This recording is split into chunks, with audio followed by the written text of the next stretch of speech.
Mm-hmm. Alright. This is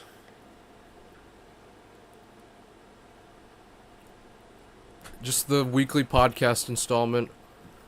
Yeah. Let's go. And we're live. Boom. This is me in a kind of oversized Ralph Lauren shirt. XL is a different size to a lot of companies. First, I forgot to put it on the little document here, but announcements. My most recent project, Ex Machina Volume 2, is YouTube exclusive and out already. SoundCloud, they just can't keep up. The free subscription of SoundCloud just can't keep up with my output. It's on YouTube. Next, inquiries. First inquiry. Inquiries, things people ask me throughout the week. Mentions, things people tell me throughout the week. First inquiry. What do I think of Hulk Hogan's passing? If I were to be completely honest with you, I am mostly indifferent, leaning towards a little bit of sadness. Many people would argue that the current landscape of professional wrestling would not be the same without Hulk Hogan, and I'm inclined to believe that.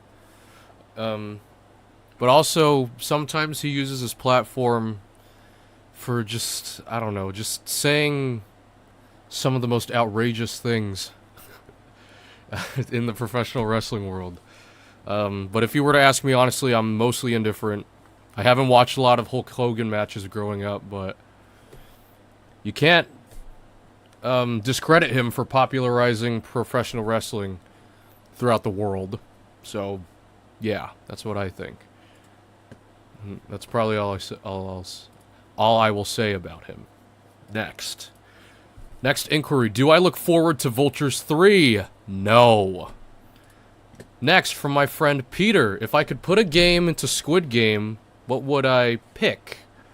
I would pick... What did I say? Foursquare? Foursquare. Alright, I'm gonna pop out the chat now because I don't have to look at this anymore.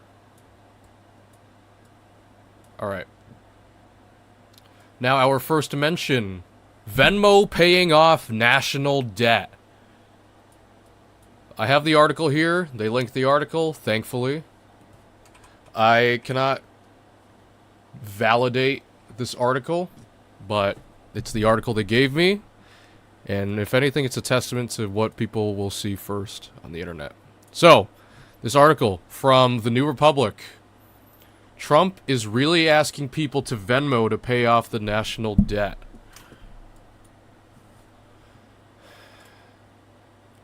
Shout out Malcolm Ferguson. The Treasury Department wants you to Venmo it to help with the $36.65 trillion national debt. On Wednesday, NPR's Jack Corbett pointed out that there was an option on pay.gov, the Treasury's online payment platform, where Americans could go to throw their Venmo dollars at the gargantuan national debt. You can also use PayPal. The page is titled, Gifts to Reduce the Public Debt.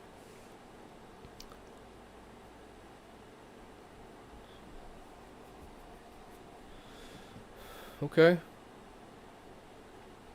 The Treasury has run this program for years, and people have donated $67.3 million since 1996, a minuscule amount of the total debt. But the options to use Venmo or PayPal are new. From, this will probably be the most biased news. I already read the next phrase. This will probably be the most biased news article I will read on this podcast. But I will read it anyway. It is not a testament to my ideals. It's whatever. Ooh, a new word. This is an absolute joke. Leaders on both sides of the aisle harangue I've never heard that word before. Let's, how do you pronounce it?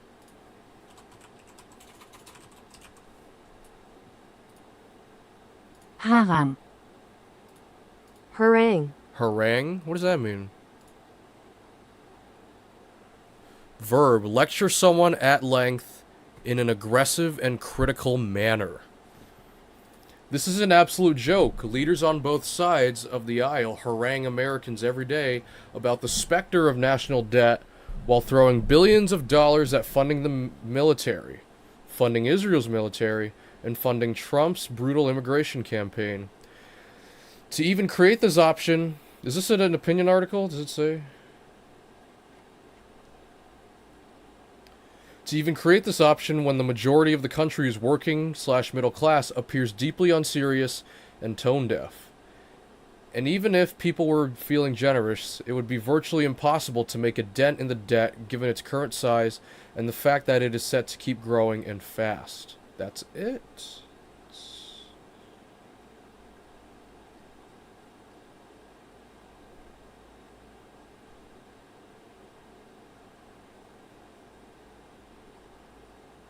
Okay. I'm gonna tell my cronies.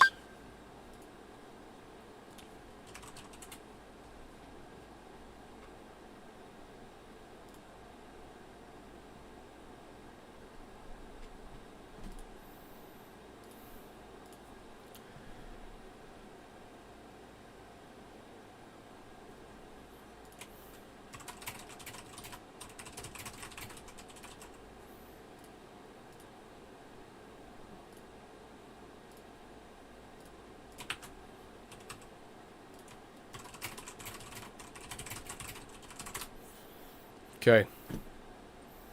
I have alerted the person who sent me this article on what's up with the article. Done. Mentions done. Next. We have the backup. We have the backup articles. I don't have BBC anymore, so I have IGN to pull through with the most recent article I found as of today. First article from Pew Research Center by Michelle Faverio. 10 facts about teens and social media. Public health experts, lawmakers, and parents have cautioned about the effects of social media on America's teens. But what do teens themselves think?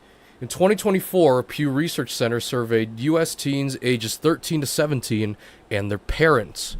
We asked about teens' experiences with social media and their views about its impact on their lives. Here are 10 key findings from the study. You know, this probably happens to everybody, but I feel like I could have the most substantiated opinions off stream, and then when it comes to doing the podcast, I have to act all professional and be a little careful here and there. I can't say all the intrusive thoughts I want, so I'm wired to tread lightly in a public setting, but yeah. 10 key findings from the study. Number 1, teens use YouTube more than any other platform we talked about, but they also widely use TikTok, Instagram, and Snapchat. 9 in 10 teens say they use YouTube. Majorities also use TikTok, Instagram, and Snapchat. That's me for YouTube and Instagram. Teens' use of Facebook and X, formerly known as Twitter, has declined steeply over the past decade. For instance, 71% of teens said they used Facebook in 2014-15, far higher than the 32% who do so today.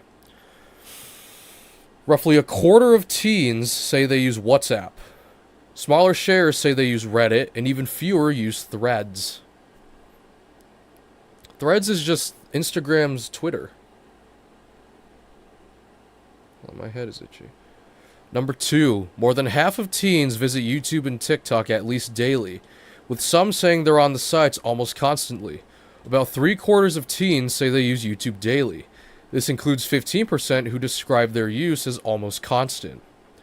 A majority of teens visit TikTok daily, with 16% reporting near constant use.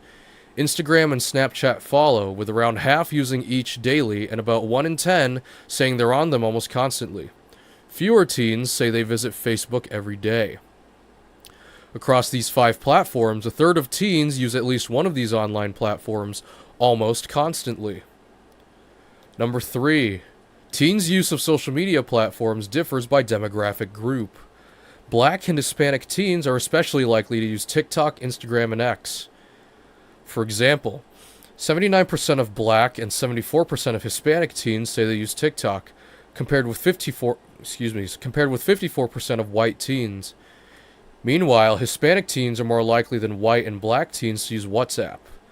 There were not enough Asian respondents in the sample to be broken out into a separate analysis.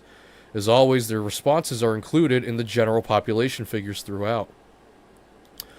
Larger shares of teen girls than boys say they use TikTok and Instagram.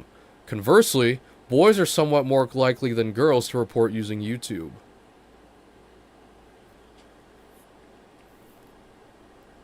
Look at Threads. Threads gets no love. What's the... Okay. Interesting. Number 4. Teens have become more negative about the impact of social media on their peers. About half of teens say social media have a mostly negative effect on people their age, up from 32% in 2022. How does it increase by...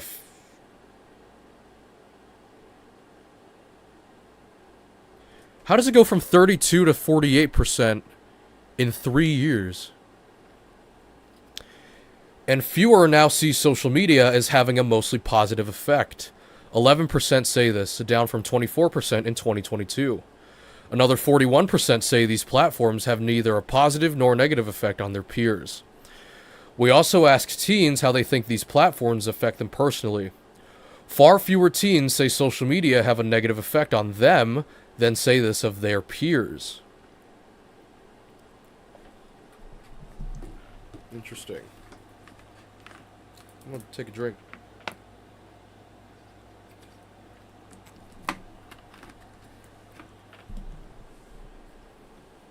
Okay. Number 5. Greater shares of teens now say they spend too much time on social media. 45% of teens say this today, compared with 27% in 2023 and 36% in 2022. About half of teens say they spend about the right amount of time on these platforms. This is lower than the 64% who said this in 2023 and the 55% who said so in 2022. Very few teens say they spend too little time on social media.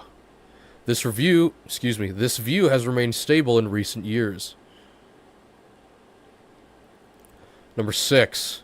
More teens say using social media hurts rather than helps their sleep, productivity, grades, and mental health. 4 in 10 teens say using social media hurts their productivity, and 45% say this about their amount of sleep. About 1 in 5 say it hurts their grades and mental health. For each, fewer say social media helps. When it comes to friendships, more teens say social media platforms help than hurt. Still, sizable shares... There's a chat rate? If there's a chat rate, why can't I see the chat? Whatever.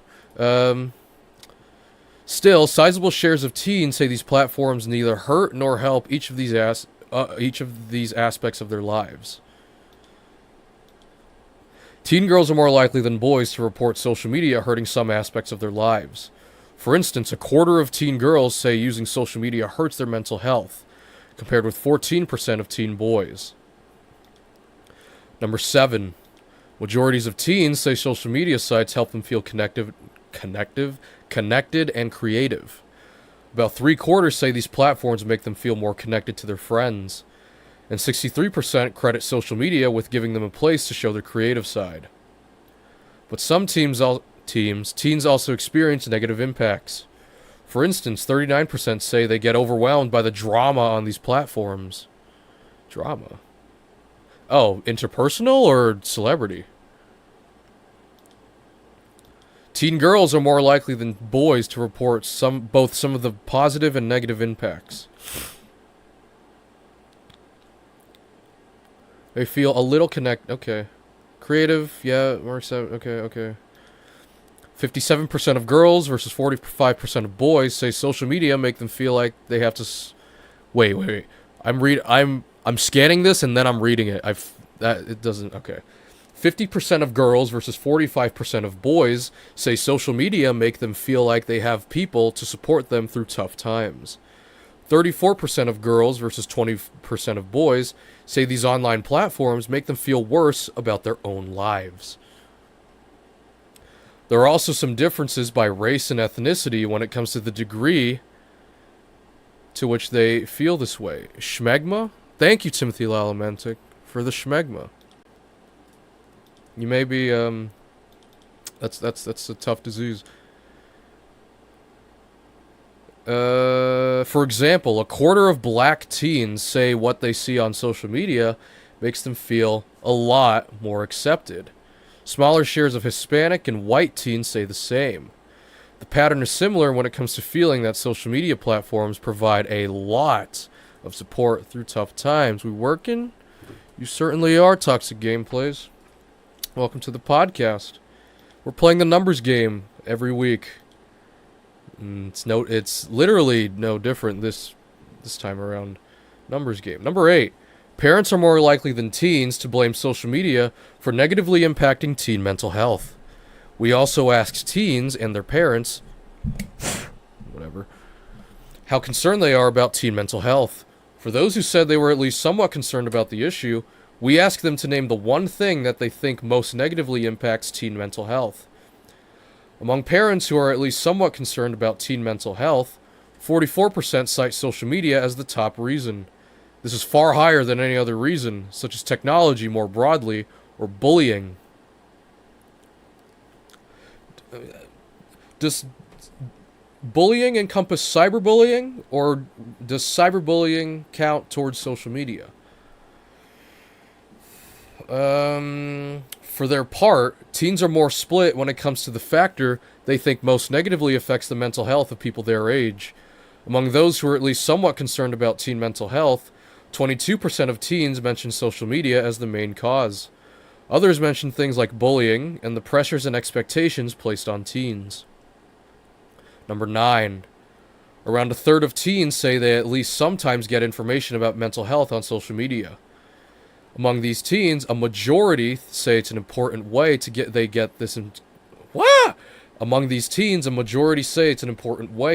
kind of information, or that it's the most important way.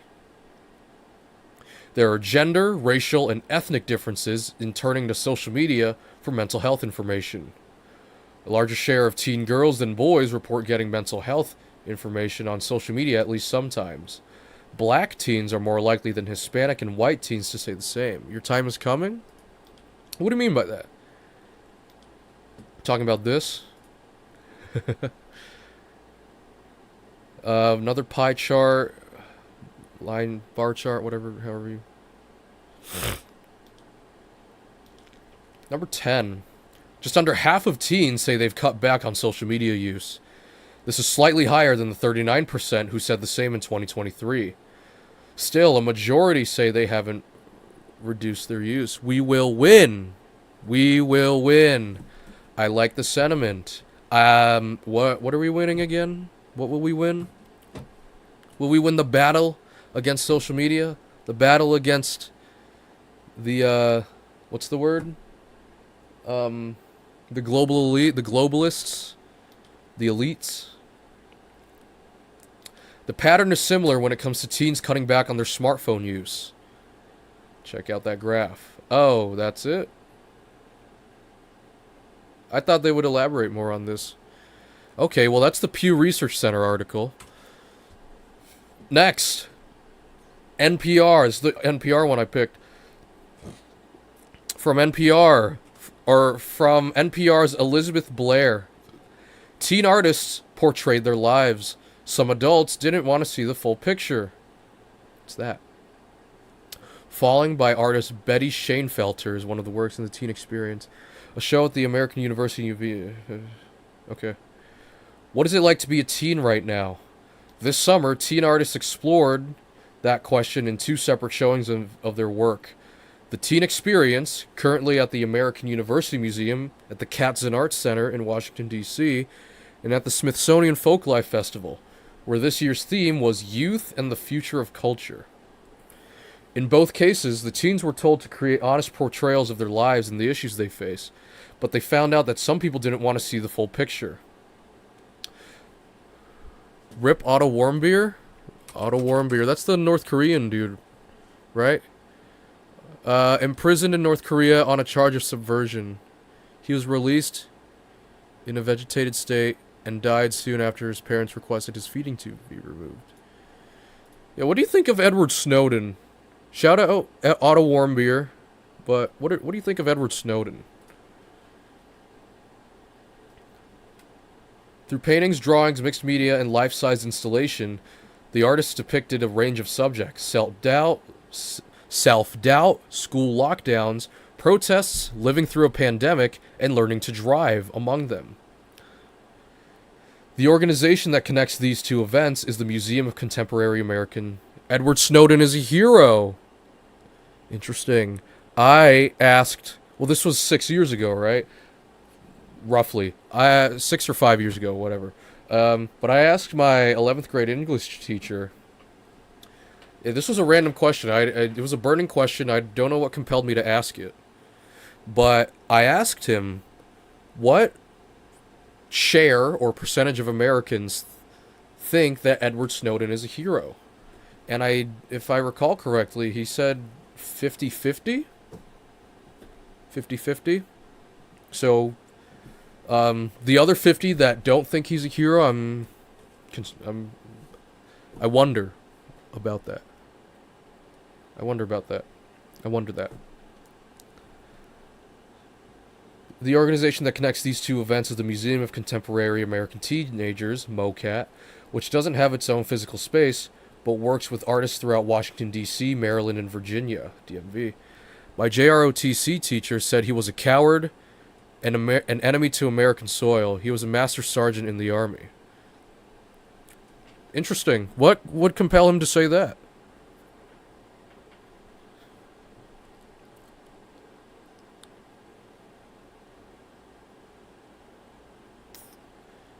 Oh, interesting. Alexander Weiss, Mia Melton, and Lois Proeller co-created a life-size classroom installation for the AU show. Lockdown, this is an emergency alert. Looming fear of school shootings that students live with every day. Where are they from? The looming fear, in my opinion, sounds like a inner city thing. Of course, we have threats here in the area, but looming fear, I don't know. I mean, I think students and teachers both dispelled the looming fear of school shootings to themselves. He was a patriot. America, I guess. But even then, what information did Edward Snowden disseminate?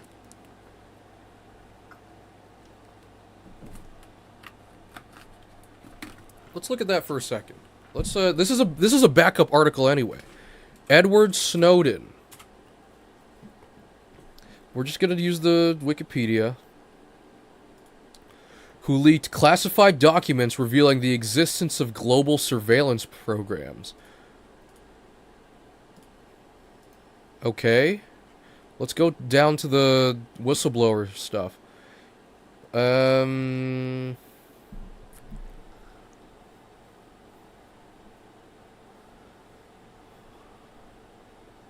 Self-description as a whistleblower and attribution as such in news reports does not determine whether he qualifies as a whistleblower within the meaning of the Whistleblower Protection Act of 1989.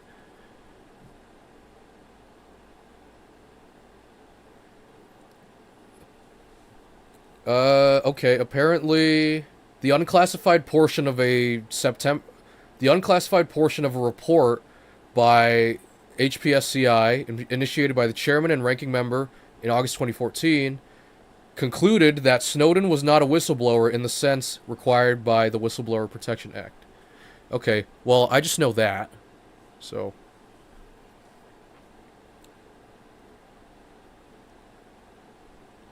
Intelligence files, okay.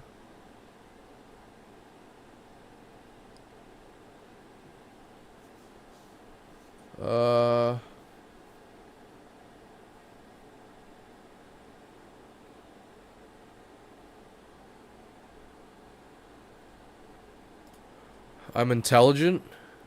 I mean, I I just I just read what I see. You know, growing up, I like to think if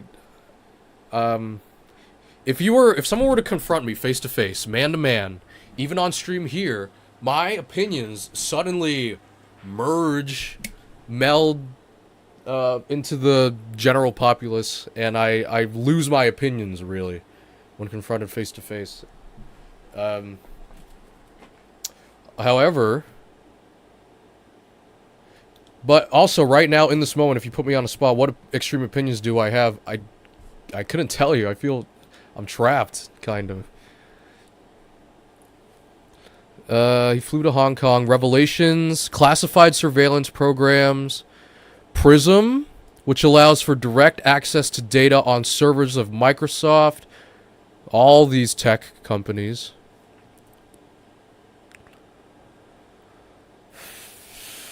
Naming them would make it real to Americans. A secret British surveillance program. X-key score. Collection of almost anything on the... What is a black budget? Classified operations. Okay.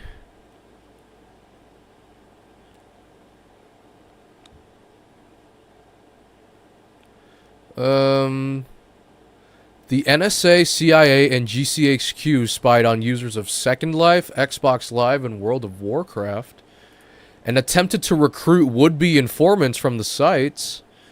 Leaked documents also showed NSA agents also spied on their own love interests, a practice NSA employees termed love-int.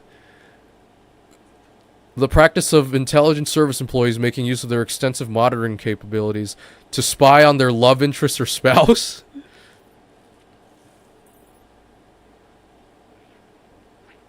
Whoa. Okay. Disclosures had created tensions and some of its close allies after they revealed that the U.S. has spied on them.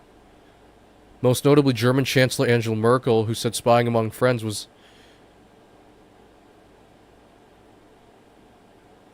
Whoa. Whoa, whoa, whoa, whoa, whoa. That's Snowden. A coward, an enemy to American soil. Maybe the JROTC teacher could see the effects of these clandestine operations in the long run, but Wikipedia presents this in a certain way. Anyway, where was I? Hi. Hi!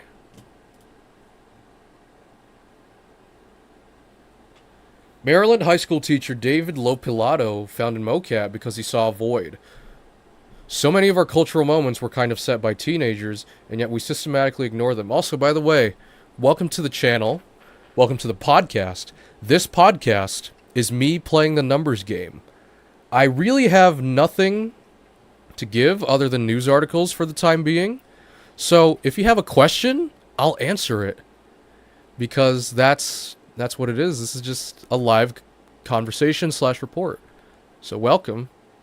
And I hope you can enjoy this article about teen artists. You're from Nepal. Nice. Very nice. I have a few friends from Nepal.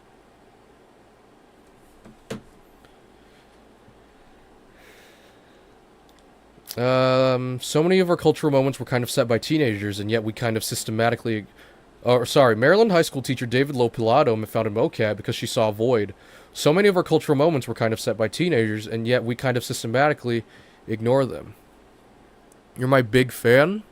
Okay. You're a big fan?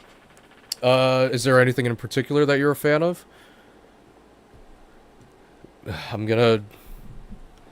I know how to... I vaguely know how to pronounce Tesfaye and Harris. But let's see how Google Translate does this. Myjanet Tesfaye Harris. You used to see your videos. Which videos? Myjanet Tesfaye Harris. Myjanet Tesfaye Harris.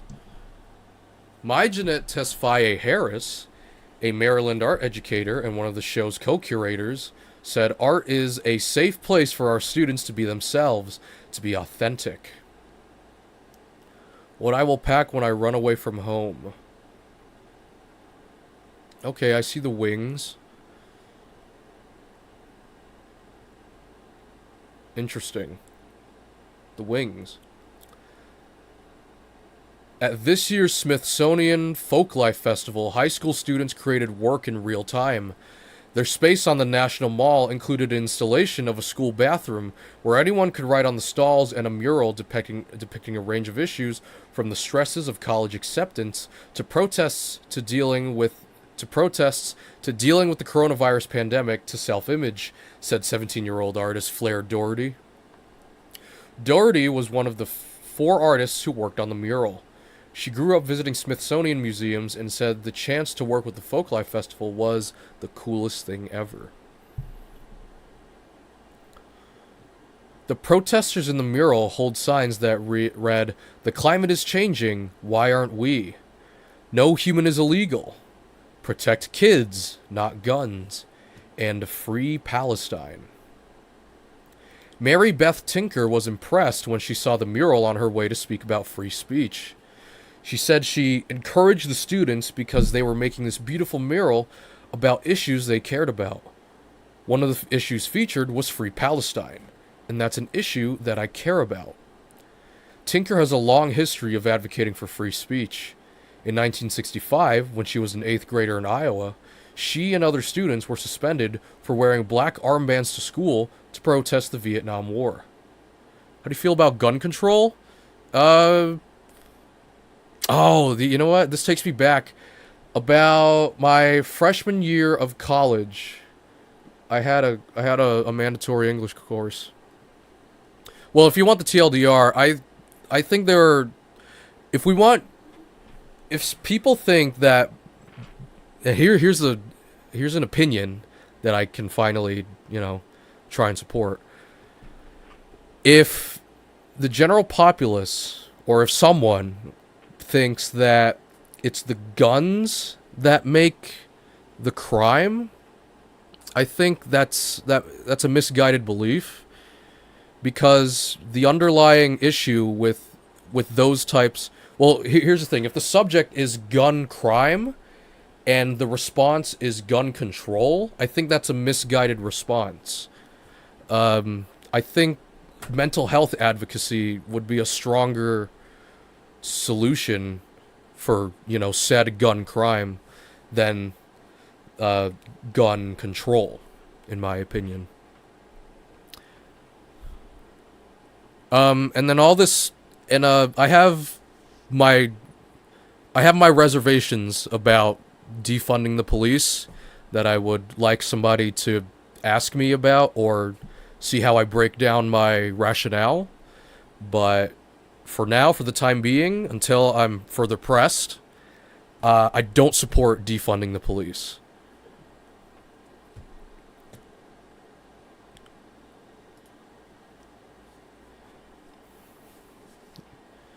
Anyway.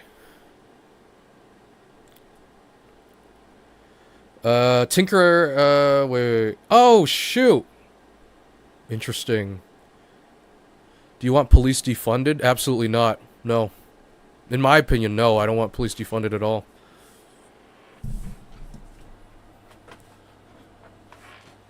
At least, emotionally speaking. If there's data to prove that police presence increases crime activity, or decreases feeling of safety and security in a community. I will look into that data later, but now I don't want police defunded, in my opinion.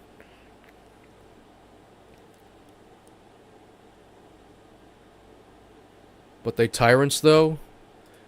You saw what they did in Jacksonville? Jacksonville police. Let's read. We'll read into this.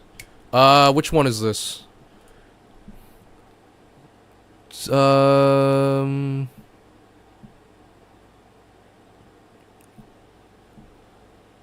there's more. There's more than that.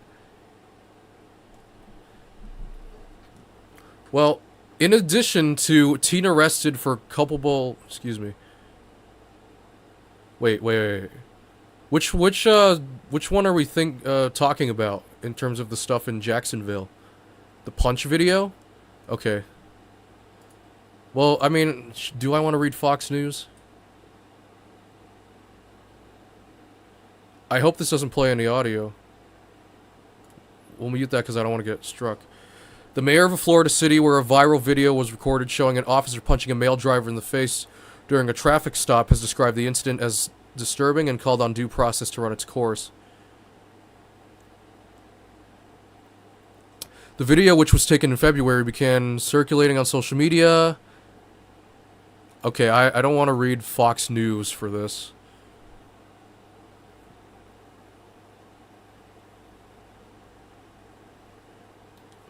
Jacksonville police punch. CNN. I'd read this, but they're gonna lock me. Check this out. I keep scrolling. Boom. Subscription required. Okay, I guess there's no subscription required. A Florida sheriff's office has suspended an officer who punched a driver in the face during a traffic stop. Sitting in the car as the policeman smashed the window, hit him, and dragged him to the ground. After the clip spread online, police body cam footage shows McNeil, 22,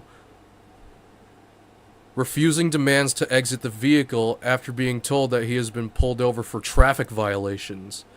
The sheriff's office said a state prosecutor had found no misconduct by the officers, but an internal review was also underway.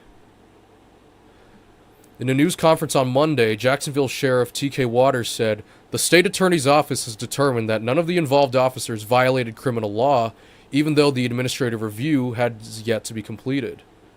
But he said one officer, D. Bowers, had been stripped of law enforcement duties pending a review. Sheriff Waters added, "A person that must comply with an officer's command, even if that person disagrees with that officer's reasons for the stop."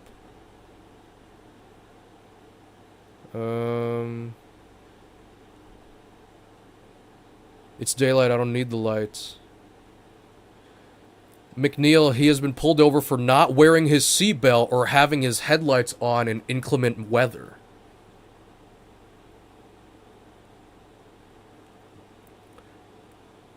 It's daylight, I don't need the lights. He refuses to leave the vehicle. I will watch this clip, but unfortunately I have to mute it and put it in a different tab to avoid this potential takedown of the stream. So give me one moment. In the meantime, you know, chat can chill over here. Yeah. Alright.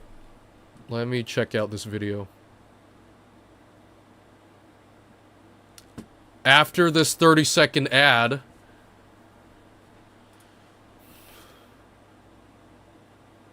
alright, I'm watching the video right now.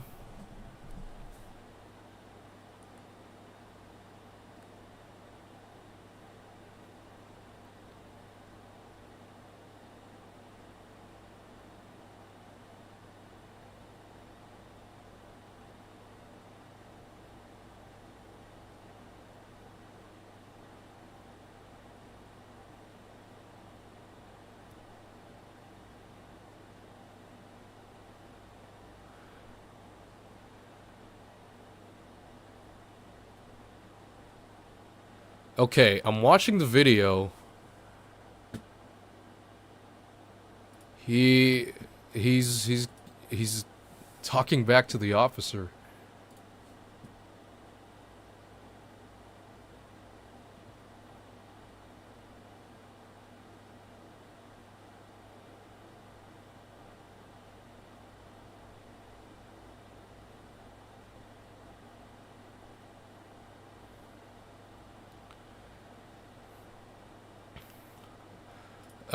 Well, okay.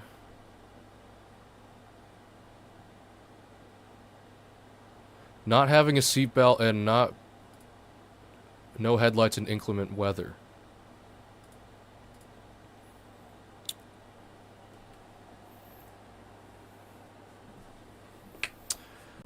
Okay. I wouldn't. Well, yeah. I'm not gonna speak for law enforcement, but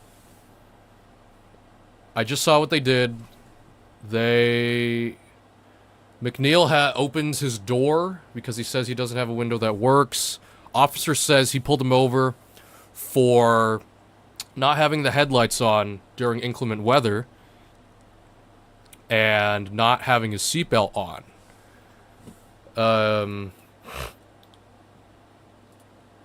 What else? Not having the headlights on during inclement weather, not having the seatbelt on. He said, it's daylight, I don't need the lights, and it's not weather, it's not raining. Officer asks for the standard, I think, during a traffic stop or a police stop, you know, license and registration, whatever. McNeil says, no, call your supervisor.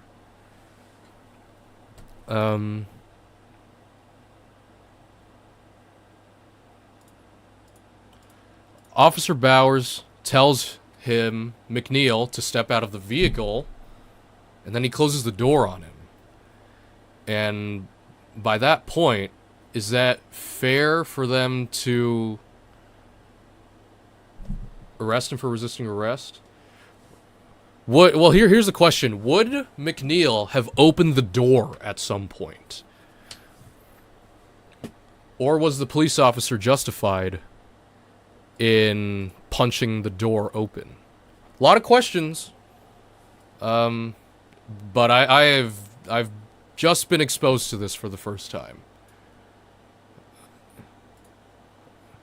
But also there are other, you know, Jacksonville police. Jacksonville police, what else are they doing? Police break up 600 to 700 minors gathered for planned takeover near Friendship Fountain. The incident violated the city's local curfew ordinance.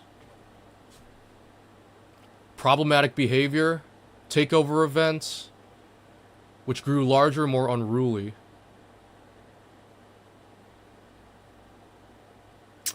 As officers were attempting to disperse the crowd, police said a group... What is this takeover for? What is this takeover?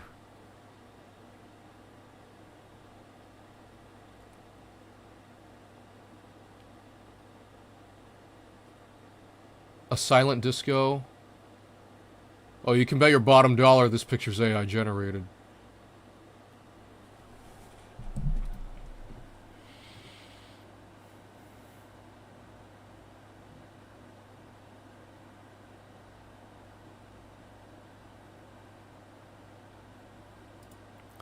Teen arrested for culpable negligence after 12-year-old shot in Jacksonville.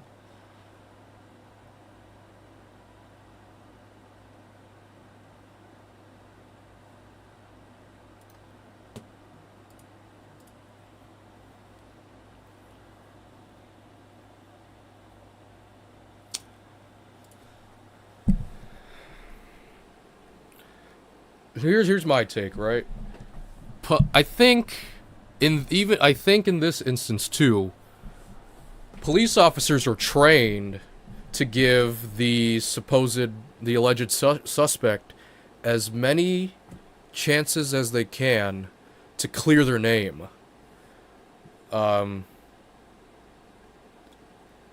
Initially, it doesn't look like this was out of malice, in my opinion, the way I see it. Up to...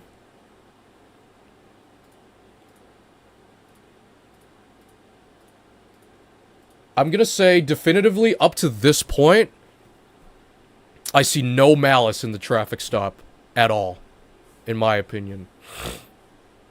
What happened after that, these guys were bothered, and yeah, it did make a mess. But who knows how they did that after that is, I don't know, is it free reign? Once you close the door on them, is it free reign? I mean, 3 minutes or so of the officers trying to communicate to you about, you know, not having headlights on or a seatbelt. That's just my take.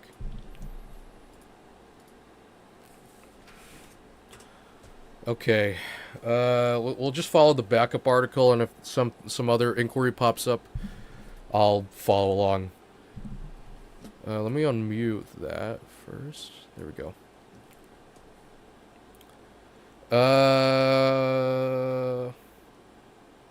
He just wanted the supervisor, bro? I understand. But, you know, immediately in that moment, if McNeil complied with the officer in that moment, would the same outcome have happened? Because it was just, you know, no headlights and no seatbelt. And he said, "Oh, my fault. You'll be on your merry way," type deal. And let him off with a citation versus an arrest. I mean, there's a lot of what ifs in that situation, but if you were to ask me, you know, what happened happened. And up to him closing the door on the officer, I mean, that looked like standard procedure. But, I mean, he wanted to... I don't know why it was necessary for him to escalate it. Because if police officers are trained in that situation, what they perceive as harmless, you know, they wanted to get the situation out of the way and under control. You know, closing that door on him escalates the situation. And yeah, maybe the police could have asked for their supervisor, but... I mean, unless I'm getting the law wrong, I feel like that situation would have had a quick resolution had he complied. Well, that's my opinion. I don't know what the law is like over in Florida. Or I have somebody who specializes in law. Yeah, people are trained to make your order correctly at McDonald's. But when they get mad, they spit on it.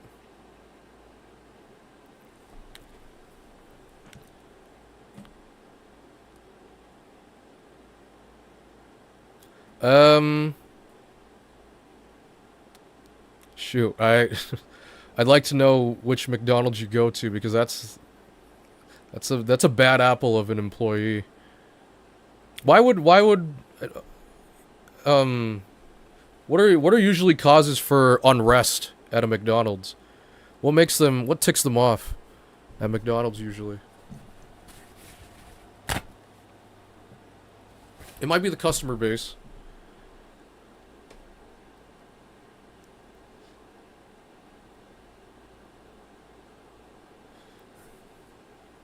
Or maybe McDonald's employees need some PR training. I don't know.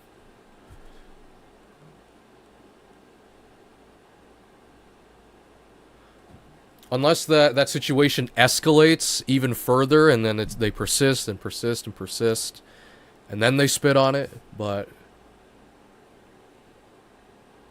Tribalism exists in all facets of life, whether it be local amongst friends or government also. Yeah, that term is also used quite frequently in the professional wrestling business too. You have to, if you like a company, then that means you have to hate the other one, and vice versa. So, say you're a WWE fan, that means Tribalism tells you that you have to hate AEW. Cops look out for each other regardless of what is right or wrong.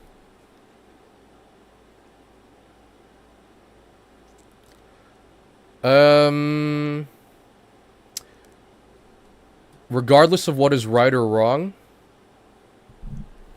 I'm sure there's a police brotherhood in there.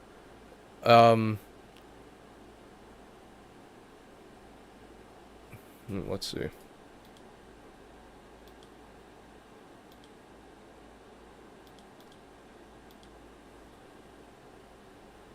There's a, hold on. What is the don't ask, don't tell?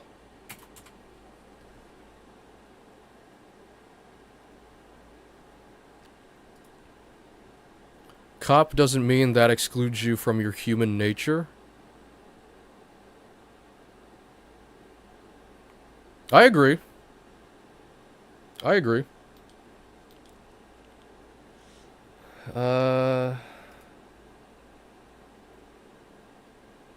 Oh, this is different. I thought this was more... Is that a lambda? Yeah. Why lambda?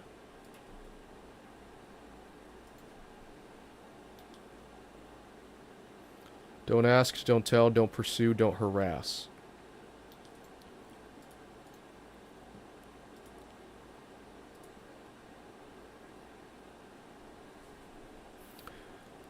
There's this channel I look at often.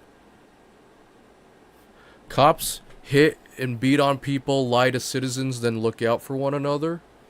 Are we talking about all of them? Or if that's the if that's a mantra among police departments in America?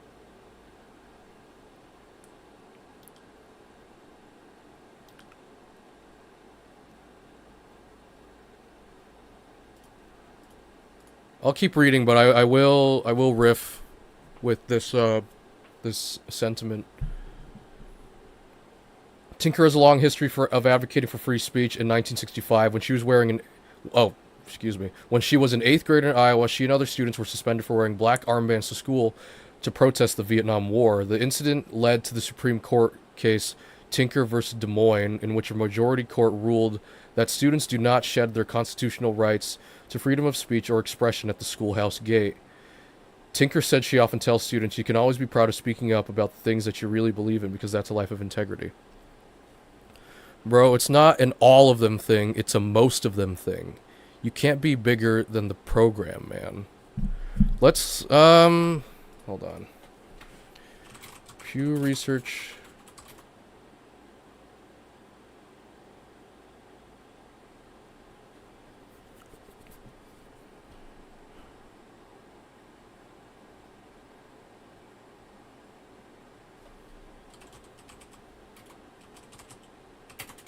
Oh, not, we don't want to put the word brutality in there.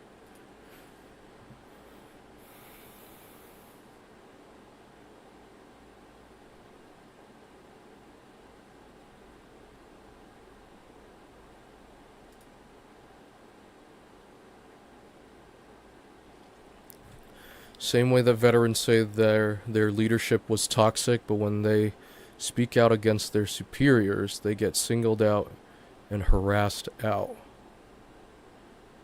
Is that true? Can veterans speak out against their superiors?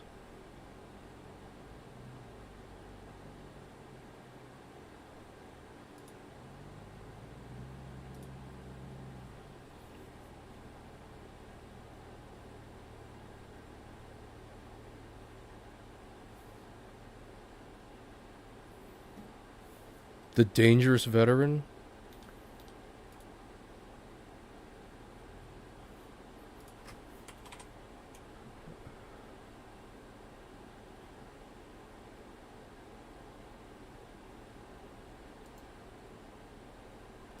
Well, I'll read into this. Views of race policing and Black Lives Matter. Active duty. Active duty. Can active duty military speak out against their superiors? Did it put a double L in there? Yeah.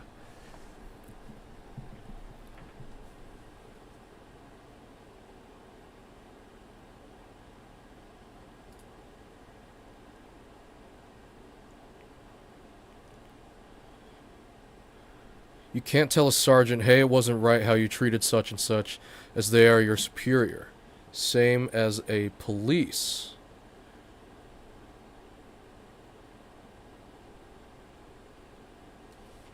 Let me read into that.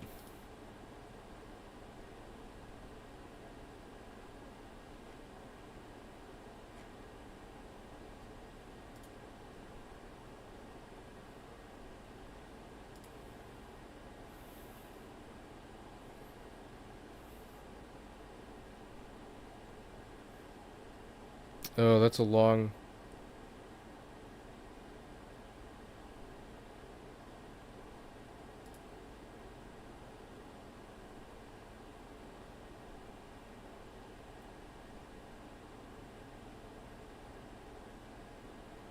In the Navy, commanders are required to do a command climate survey periodically. This is completed anonymously, and commanders are required to read every response as well as compile the results and submit to their boss. They are not required to debrief the crew, but most do, along with saying what actions they will take to fix things that come up in a bunch of survey responses. A lot of service members are bullied into suicide by their superiors, lied to and destroyed mentally.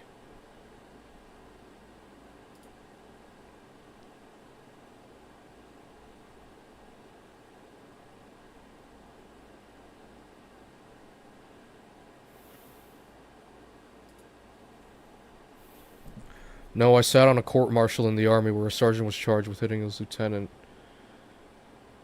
The facts were that the lieutenant was having an affair with the sergeant's wife. The sergeant came...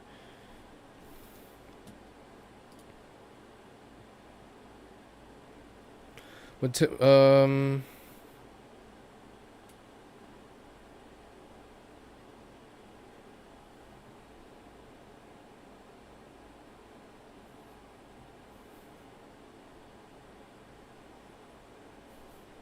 9 out of 10 veterans I meet tell me to not join.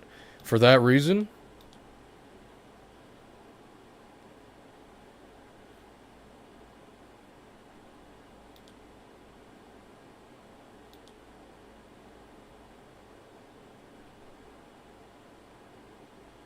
Okay. If what you're saying is true, military reform.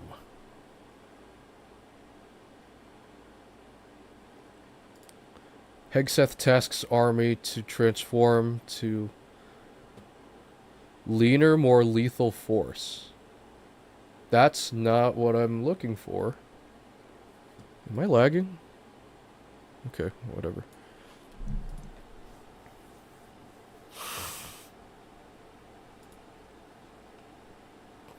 A friend I had came home and was mentally destroyed, said that they didn't let him attend his own father's funeral.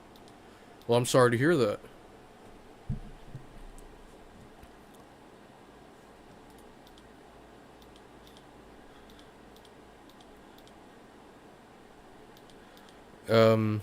Yeah, I mean, that's a terrible thing to think of at face value.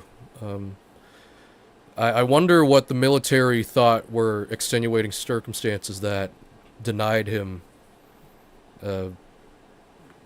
attendance to his own father's funeral. This is not what I'm looking for. Nah, that's not what I'm looking for either.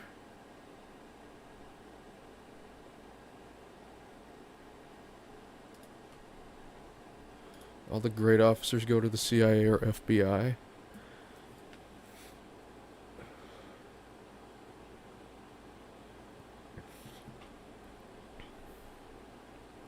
Do you think the police disproportionately targets certain races?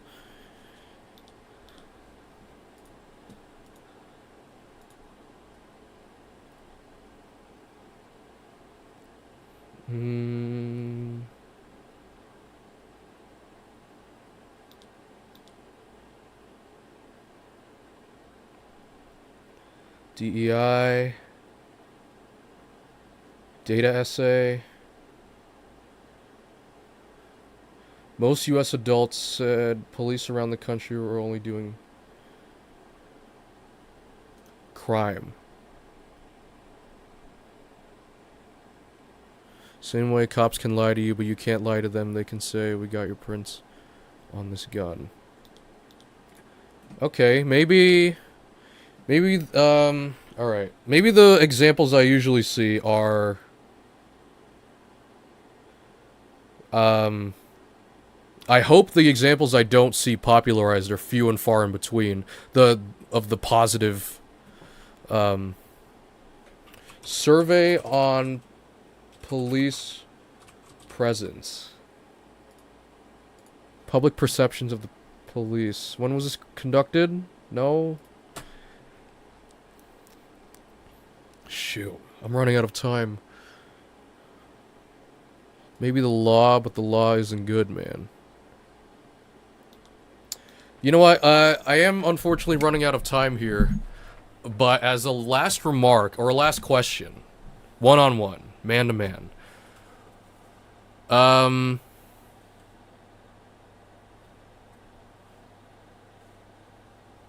Let's see. What is your least favorite...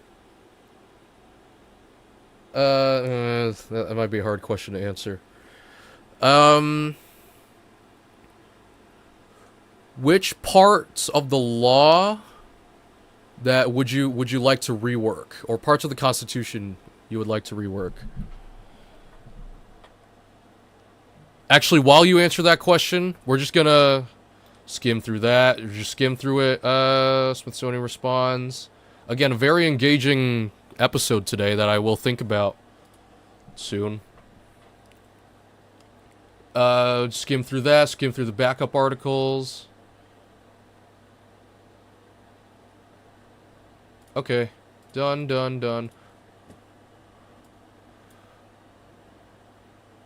One that protects the government over the people. Which part of U.S. law protects the government over the people?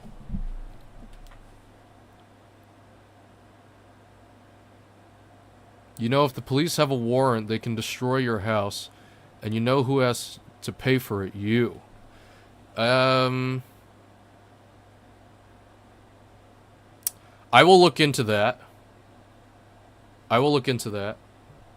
Hopefully soon. Hopefully somebody watches... there are two people in particular that I know personally that I hope will watch this podcast and hopefully can give perspective on that. And can provide the necessary research to build an opinion. But I'll definitely follow up on that sentiment. We're just gonna go through the traditions real quick because I do unfortunately have to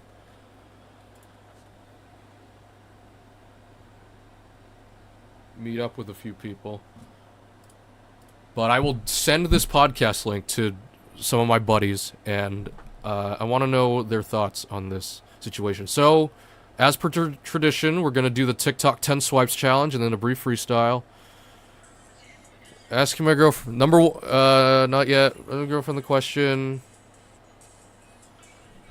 Fortnite. Swipe 1. If you think you're Chop.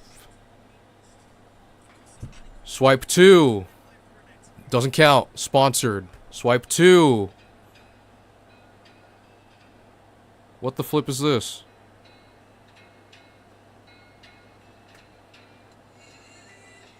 Swipe 2. Art. Swipe 3. A backwards truck. Swipe 4. Swipe 5. Lewiston, Maine. Swipe 6 doesn't count. Pokemon cards. Swipe 6. I convinced my dad he's a wanted man on the news. Swipe 7. More Maine stuff. It's funny. Swipe 8. The men doing this trend in basketball shorts are fearless.